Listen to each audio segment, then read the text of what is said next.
Chloroform में next topic है chemical properties. Number first, oxidation. When exposed to light and air, it slowly decomposes into phosgene or carbonyl chloride (NaCl).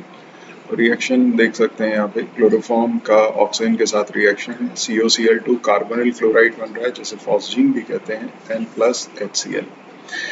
ये highly poisonous compound होता है. तो phosgene जो है it is highly poisonous, जिसकी वजह से यहाँ पे दिक्कत आती है कि ये लाइफ थ्रेटनिंग भी है. तो अगर ये क्लोरोफॉर्म में रहेगा तो उसको आप एनेस्थेटिक की तरह स्टोर नहीं कर सकते. So when exposed to light and air, it slowly decomposes into phosgene, carbonyl chloride reaction. Here, phosgene is extremely poisonous gas. It used chloroform as to use chloroform as an anesthetic agent. It is necessary to prevent the above reaction.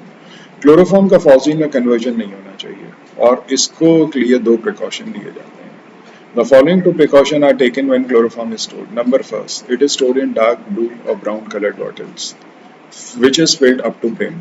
इससे दो चीजें eliminate होती हैं, एक तो sunlight आपकी और एक एयर. ये दो चीजों की प्रेजेंस में ये बनता है. तो एयर के लिए आपने उसको बॉटल को ब्रिम तक भर दिया और सनलाइट से प्रिवेंट करने के लिए आपने उसे डार्क ब्राउन कलर्ड बॉटल्स में रख दिया. इसके बाद भी ऐसा इंश्योर अगर करना है कि फॉस्जीन बिल्कुल ही ना बने तो आप क्या करिए, उसमें 1% इथाइल अल्कोहल डाल दीजिए. इसके दो फंक्शन है. पहला, ये नेगेटिव कैटलिस्ट का काम करेगा. It retards the oxidation of chloroform to phosgene. तो ये नेगेटिव कैटलिस्ट है. Second, it also converts phosgene into less harmful ethyl carbonate. तो पहला तो रिएक्शन को होने नहीं देगा, क्लोरोफॉर्म से फॉस्जीन में कन्वर्जन को स्लो डाउन कर देगा. मान लेते हैं कि थोड़ा बहुत फॉस्जीन बन गया तो उसको ये इथाइल अल्कोहल रिएक्ट करके किसमें कन्वर्ट कर देगा, इथाइल कार्बोनेट में. और ये लेस हार्मफुल है, ये लाइफ थ्रेटनिंग नहीं है फॉस्जीन की तरह. सो ये इसमें क्वेश्चन रीजनिंग का आता है कि क्लोरोफॉर्म की स्टोरेज कैसे करते हैं और फॉस्जीन को प्रिवेंट करने के लिए क्या किया जाता है. So second is When exposed to sunlight and air, ये फॉस्जीन का कन्वर्जन दिखा दिया आपको इथाइल कार्बोनेट में. Second is what, reduction. तो रिडक्शन में अब यहाँ पे क्या करना है ये देखते हैं. रिडक्शन दो तरीके से कराया जाएगा कि अगर आपने जिंक और डाइल्यूट HCl यूज किया इन the presence of ethyl alcohol, ये मेसेटिलीन क्लोराइड बनाएगा. तो chloroform 2 times nascent hydrogen, zinc और डाइल्यूट HCl आपने कैटलिस्ट लिया है, रिड्यूसिंग एजेंट कहेंगे. इन the presence of ethyl alcohol, arrow पे इथाइल अल्कोहल भी मेंशन किया जा सकता है. तो क्या होगा, एक H अंदर आ जाएगा, addition of hydrogen is what, reduction. और ये दूसरा H जो है एक क्लोरीन के साथ बाहर चला जाएगा. तो ये एक कंपाउंड जो आपको मिलेगा, दिस इज मिथाइलिन क्लोराइड. इसको डाइक्लोरोमीथेन भी कहते हैं. लेकिन अगर आप रिड्यूसिंग एजेंट लेते हो जिंक, डस्ट और वाटर, ऊपर क्या लिया था, जिंक और डाइल्यूट HCl, अगर जिंक, डस्ट और वाटर लेते हो तो ये स्ट्रॉन्गर रिड्यूसिंग एजेंट है. और यहाँ पे आपका 6 टाइम नेसेंट हाइड्रोजन प्रोड्यूस होता है, जिनमें से 3 नेसेंट हाइड्रोजन Cl से कंबाइन करके HCl बनाएंगे, बचे हुए 3 हाइड्रोजन CH से जुड़ के मीथेन बना देंगे. तो कन्वर्जन अगर क्लोरोफॉर्म का मिथाइलिन क्लोराइड में आता है या क्लोरोफॉर्म का मीथेन में आता है तो ये दो कन्वर्जन इस तरीके से होंगे. अंतर सिर्फ यहाँ पे प्रोड्यूसिंग एजेंट्स का है. क्लोरीनेशन, third property है chlorination. Chloroform reacts with chlorine in the presence of diffuse sunlight or UV light to form carbon tetrachloride. तो आप देख सकते हैं यहाँ पे क्लोरीन जो है, एक H जो बचा था उसको रिप्लेस करके Cl आ गया, तो कार्बन टेट्राक्लोराइड में कन्वर्जन. हाइड्रोलिसिस, ये इंपॉर्टेंट रिएक्शन है क्योंकि यहाँ पे इसका नाम जो फॉर्म पड़ा है क्लोरोफॉर्म, क्लोरो तो चलिए समझ में आता है क्लोरीन है, फॉर्म क्यों पड़ा, क्योंकि ये हाइड्रोलिसिस पे जब हम इसकी हाइड्रोलिसिस कराते हैं एक्वस NaOH KOH की प्रेजेंस में, तो यहाँ पे हमें फॉर्मिक एसिड मिलता है. ये फॉर्म जो है FORM फॉर्मिक एसिड का, ये जोड़ा गया है यहाँ पे. तो बेसिक रीजन ये है कि क्लोरोफॉर्म जब रिएक्ट करेगा कॉस्टिक सोडा से, एक्वस या KOH से, तो ये आपका फाइनल प्रोडक्ट आपको फॉर्मिक एसिड देता है. कैसे, देखिए ये क्लोरोफॉर्म है, NaOH के 3 मॉलिक्यूल, चाहे आप KOH यहाँ पे यूज कर लीजिए, NaCl के 3 मॉलिक्यूल यहाँ पे निकल जाएंगे. कॉस्टिक सोडा -3, ये 3 टाइम NaCl कर दिया, और ये 3 OH जो है ये यहाँ पे एक कार्बन एटम पे, ये तीनों वैलेंसीज पे Cl की जगह 3 OH आ जाएंगे. अब एक कार्बन एटम पे एक ही OH स्टेबल होता है, 2 होंगे तो भी अनस्टेबल होगा और 3 होंगे तो भी अनस्टेबल होगा. 3 अगर OH है, अनस्टेबल है, वाटर मॉलिक्यूल का एलिमिनेशन होगा. और वाटर मॉलिक्यूल एलिमिनेशन होगा तो क्या बन जाएगा, फॉर्मिक एसिड। क्योंकि हमने बेसिक मीडियम लिया है तो फॉर्मिक एसिड बनते ही NaOH से रिएक्ट कर जाएगा और यहाँ पे वाटर मॉलिक्यूल एलिमिनेट हो जाएगा और ये बन जाएगा सोडियम फॉर्मेट। तो ये सारा रिएक्शन है। देखें तो हमने एक क्लोरोफॉर्म का मॉलिक्यूल यूज किया है, 4 मॉलिक्यूल NaOH, 3 तो इधर हैं और एक हमने यहाँ पे यूज किया है। और हमको मेन प्रोडक्ट क्या मिला, सोडियम फॉर्मेट मिला प्लस 3 टाइम NaCl जो यहाँ पे एलिमिनेट हुआ था और 2 गुना पानी, क्योंकि एक पानी का मॉलिक्यूल यहाँ निकल रहा है और एक पानी का मॉलिक्यूल यहाँ। तो आपको ओवरऑल रिएक्शन लिखने के नंबर मिलेंगे। क्लोरोफॉर्म, ये ओवरऑल रिएक्शन है, क्लोरोफॉर्म प्लस 4 टाइम्स NaOH, आप चाहे KOH लीजिए। यहाँ पे सोडियम फॉर्मेट मिलेगा 3 time NaCl and 2, balancing number is 432।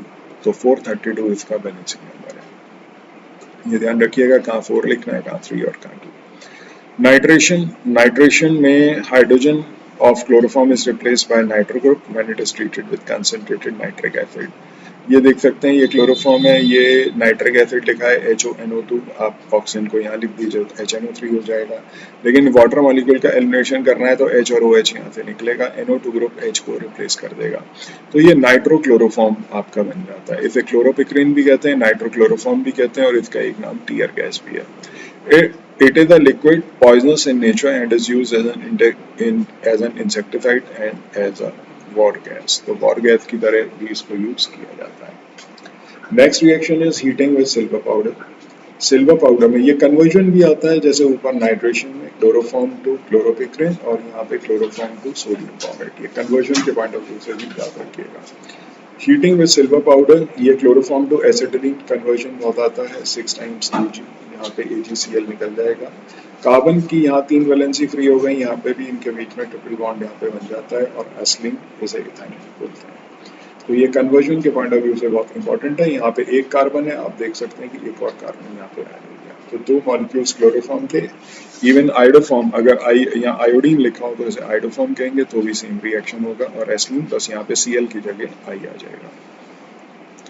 Condensation with acetone. Chloroform condenses with acetone on heating in the presence of caustic alkalis. The product formed is colorless crystalline solid called fluoritone। तो देखिए ये acetone है, इसको dimethyl ketone भी कहते हैं, तो 2 methyl group हैं और एसीटोन, और वैसे इसका IUPAC नेम प्रोपेन 2 ऑन होता है क्योंकि 3 कार्बन एटम है तो प्रोपेन 2 ऑन। तो कोई भी नाम आप यहाँ पे यूज कर लीजिए, मैंने कॉमन नेम्स इसलिए यूज किए हैं क्योंकि IUPAC आपको पता होंगे। एसीटोन का रिएक्शन क्लोरोफॉर्म से है तो डबल बॉन्ड टूटेगा, ऑक्सीजन पे क्या चला जाएगा H और CCl3 जो है बचा हुआ CCl3 वो और कार्बन की दूसरी वैलेंसी पे लग जाएगा। इसका नाम क्लोरीटोन है। तो क्लोरोपिक्रिन, ये नाम याद रखिएगा, क्लोरीटोन, इसमें कंफ्यूजन नहीं हो। TONE से पता चल रहा है एसीटोन से बना है। 3 नंबर कार्बन एटम की चेन मिलेगी आपको, तो इसका रूट वर्ड क्या हो जाएगा, प्रोपेन 2 ऑल। देखिए सेकंड कार्बन एटम पे ऑल है। अब प्रीफिक्स में क्या लिखना है, एक तो 111 ट्राइक्लोरो और दूसरा 2 पे मिथाइल, तो 111 trichloro 2 methyl propanol, propane 2 all with sodium ethoxide. ये रिएक्शन इतना इम्पोर्टेंट नहीं है बट फिर भी दिया हुआ है। सोडियम इथॉक्साइड होता है C2H5ONa। यहाँ पे क्लोरोफॉर्म से रिएक्शन कराओगे NaCl आपका निकल जाएगा। NaCl निकलने पर यहाँ पे OC2H5 तीनों जगह आके जुड़ जाएंगे और इसको कहेंगे इथाइल ऑर्थोफॉर्मेट। तो इथाइल ऑर्थोफॉर्मेट के नाम से ये जाना जाता है, प्लस 3 टाइम NaCl। ये सबसे इंपॉर्टेंट रिएक्शन है Reimer Tiemann. Chloroform reacts with phenol when heated in the presence of sodium hydroxide और पोटेशियम हाइड्रोक्साइड। ये एक्वस नहीं है, ध्यान रखिएगा। The product formed is called salicylaldehyde और ऑर्थो हाइड्रोक्सी बेंजोल्डिहाइड, इसे ऑयल ऑफ इंटरग्रीन भी कहते हैं। तो फिनॉल का रिएक्शन जब क्लोरोफॉर्म से होता है, स्टेप्स में समझते हैं। यहाँ पे जो कार्बन के ऑर्थो पोजीशन पे जो हाइड्रोजन है वो यहाँ पे एक H और Cl यहाँ पे क्लोरोफॉर्म का -HCl, तो ये CHCl2 जो है ये यहाँ पे जाके ऐड हो जाएगा। फिर इसका रिएक्शन NaOH से आप कराएंगे तो 2 Cl की जगह 2 OH मॉलिक्यूल्स यहाँ पे आके जुड़ जाएंगे और यहाँ पे 2 OH मॉलिक्यूल्स इधर आके जुड़ गए। मैंने बताया था एक कार्बन एटम पे एक OH स्टेबल होता है, यहाँ 2 OH हैं, 2 या 3 स्टेबल नहीं होते। वाटर मॉलिक्यूल का एलिमिनेशन हुआ है यहाँ पे और क्या रह गया, CHO। This compound is called as what, salicylaldehyde, ortho hydroxy benzaldehyde, oil of wintergreen. Oil of wintergreen एक ऑर्डर है which is present in Vicks. Vicks के अंदर मिथाइल सैलिसाइलेट होता है जिसकी वजह से ये ऑर्डर आता है। तो जो ऑर्डर विक्स का है वो ऑयल ऑफ इंटरग्रीन है। की वजह से है। ओवरऑल रिएक्शन के नंबर मिलेंगे, हम हमेशा याद रखिएगा, ये स्टेप्स में से समझने के लिए था। आपको फिनॉल का रिएक्शन क्लोरोफॉर्म का, देखिए फिनॉल का एक मॉलिक्यूल, क्लोरोफॉर्म का एक मॉलिक्यूल और 3 मॉलिक्यूल यहाँ पे NaOH के आपके लगेंगे, ठीक है, क्योंकि ये HCl निकला है ना, ये HCl भी NaOH से रिएक्ट कर जाता है, इसलिए तो यहाँ 2 तो आपको दिख रहे हैं, तीसरा मॉलिक्यूल यहाँ पे खर्च होगा NaCl, तो 3 टाइम्स NaOH आपको मिलेगा क्या फाइनल प्रोडक्ट, सैलिसल्डिहाइड, 3 टाइम NaCl निकलेगा, तो 2 गुना तो यहाँ पे ही निकल गया और एक यहाँ पे बनेगा, तो 3 time NaCl and 2 times water, तो 2 टाइम्स वाटर यहाँ पे एलिमिनेट आपका होगा। एक मॉलिक्यूल तो आपको दिख रहा है यहाँ पे वाटर मॉलिक्यूल यहाँ एलिमिनेट हुआ, एक जब एसिड और बेस का रिएक्शन होगा NaOH और HCl का तब बनेगा। तो ओवरऑल बैलेंसिंग नंबर है 332। अगर आप देखो हाइड्रोलिसिस में हमने क्या पढ़ा था 432, तो ध्यान रखिएगा कंफ्यूजन ना रहे। और उसके बाद ये है कार्बाइल एमीन रिएक्शन, तो ये कन्वर्जन आता है फिनॉल टू सैलिसल्डिहाइड, काफ़ी ये यूज होता है। और फिनॉल का रिएक्शन क्लोरोफॉर्म से है तो ये बनता है, इसी से मिलता जुलता रिएक्शन यहाँ पे कार्बाइल एमीन है, इसे आइसोसाइनेट टेस्ट कहते हैं। अगर आपको टेस्ट करना हो क्लोरोफॉर्म का तो आप इस रिएक्शन को यूज कर सकते हैं। कार्बाइल एमीन्स क्या होते हैं, आइसोसाइनेट्स होते हैं, RNC। So this reaction is test for primary amine. Chloroform when heated with primary amine. Chloroform को जब primary amine से heat करेंगे in the presence of alcoholic potassium hydroxide.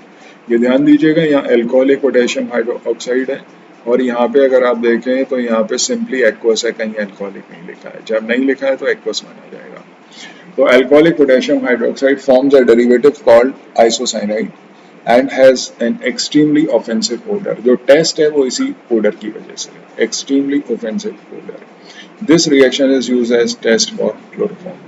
तो रिएक्शन में प्राइमरी एमीन आपने लिया, कोई भी R की वैल्यू आप ले सकते हैं, क्लोरोफॉर्म आप लेंगे और KOH के नीचे अगर अल्कोहलिक नहीं लिखा तो नंबर चले जाएंगे। देखिए अल्कोहलिक KOH का काम क्या है, डीहाइड्रोहेलोजिनेशन। अल्कोहलिक KOH का एक रोल होता है हाइड्रोजन और हेलोजन को रिमूव करना। अब देखिए प्राइमरी एमीन से क्या मिल गया, 2 हाइड्रोजन, ठीक है, यहाँ से क्लोरोफॉर्म से मिल गया 1 हाइड्रोजन, टोटल कितने हो गए 3 और 3 Cl है, तो 3 टाइम HCl एलिमिनेट हो जाएगा, जो KOH से रिएक्ट करेगा क्या बना देगा 3 टाइम्स सॉल्ट और 3 टाइम्स वाटर। अब बचा क्या, एल्काइल ग्रुप बचा, नाइट्रोजन बचा, कार्बन, ये जोड़ के एल्काइल साइनाइड आपके बना। आप एग्जाम्पल देख लीजिए, R की जगह C2H5 मैंने लिया है, तो यहाँ पे इथाइल आइसोसाइनाइड मिला है, 3 टाइम KCl 3 टाइम्स वाटर। इसको इथाइल आइसोनाइट्राइल भी कहेंगे, इसको इथाइल आइसोसाइनाइड तो है ही, और इथाइल कार्बाइल एमीन भी कहा जाएगा। और ऐसे ही यहाँ पे अगर मैं एनिलीन लेता हूँ, एनिलीन क्या है, मैंने फिनाइल ग्रुप लगा दिया, यानी कि बेंजीन रिंग का एक H हटा के NH2 ग्रुप, तो इसे फिनाइल एमीन कहिए, एनिलीन कहिए या एमिनो बेंजीन कह लीजिए, बेंजीन एमीन कह लीजिए, इसके 3-4 नाम हैं। तो क्लोरोफॉर्म के साथ जब ये रिएक्ट होगा आपका, वही 3 टाइम्स KOH, अल्कोहलिक नीचे लिखना नहीं भूलना है। यहाँ से क्या होगा, 2 H इधर से, 1 H इधर से, 3 H और 3 Cl HCl बनाएंगे, KOH से रिएक्ट करके सॉल्ट और वाटर बन जाएगा 3 टाइम्स। और यहाँ पे नाइट्रोजन और कार्बन जो है, ये वाला कार्बन आपस में कंबाइन करके phenyl isocyanate, phenyl carbyl amine या फिनाइल आइसोनाइट्राइल आप इसको बोल सकते हैं। तो ये आपके केमिकल प्रॉपर्टीज आपकी फिनिश होती हैं। अब आते हैं इस पे यूजेस पे।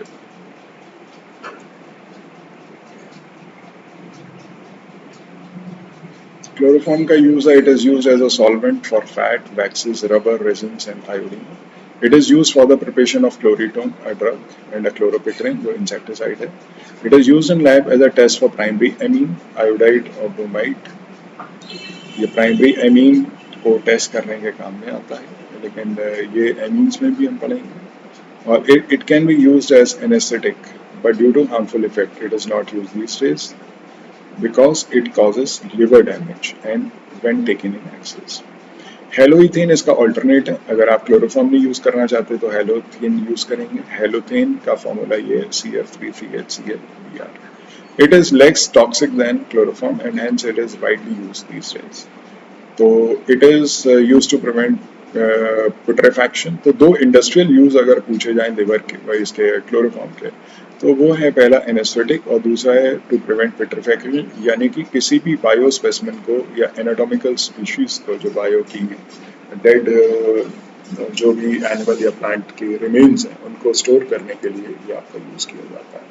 तो पुट्रेफैक्शन को प्रिवेंट करता है, यानी कि डिके को प्रिवेंट करता है। और दूसरा यूज है इसका एज एन एनेस्थेटिक। क्लोरोफॉर्म के 3 टेस्ट हैं। पहला आइसोसाइनेट टेस्ट या कार्बाइल एमिन टेस्ट बोलते हैं। दूसरा pure chloroform does not give white precipitate with silver nitrate solution, क्योंकि फ्री क्लोरीन अवेलेबल नहीं होता। क्लोरोफॉर्म के जो कार्बन क्लोरीन बॉन्ड लेंथ है वो काफ़ी छोटी है, बॉन्ड स्ट्रॉन्ग है, इस वजह से फ्री क्लोरीन अवेलेबल नहीं होती। अगर फ्री क्लोरीन अवेलेबल होगा तो सिल्वर नाइट्रेट से रिएक्ट करके क्या बना देगा, वाइट प्यूरिटी। बट ऐसा नहीं है, यहाँ पे कार्बन क्लोरीन बॉन्ड स्ट्रॉन्ग है, इसलिए फ्री क्लोरीन अवेलेबल नहीं है, तो इसीलिए ये वाइट प्रेसिपिटेट नहीं देगा। इसको आइडोफॉर्म से डिस्टिंग्विश करने का काम आता है। अगर क्लोरोफॉर्म आइडोफॉर्म को डिस्टिंग्विश करना हो तो कार्बन आयोडीन बॉन्ड लेंथ बड़ी होती है आइडोफॉर्म में, तो उसकी वजह से फ्री आयोडीन अवेलेबल होती है। क्योंकि बॉन्ड वीक है, जल्दी टूट जाएगा, आयोडीन अवेलेबल होगी जो रिएक्ट करती है सिल्वर नाइट्रेट से to give yellow precipitate. But chloroform आपका प्योर है अगर, तो वो आपका वाइट प्रेसिपिटेट नहीं देगा सिल्वर नाइट्रेट के साथ। तो ये डिस्टिंक्शन आता है क्लोरोफॉर्म और आइडोफॉर्म का। It form silver mirror with Tollens reagent. तो ये 3 आपके यहाँ पे ये टेस्ट होगा।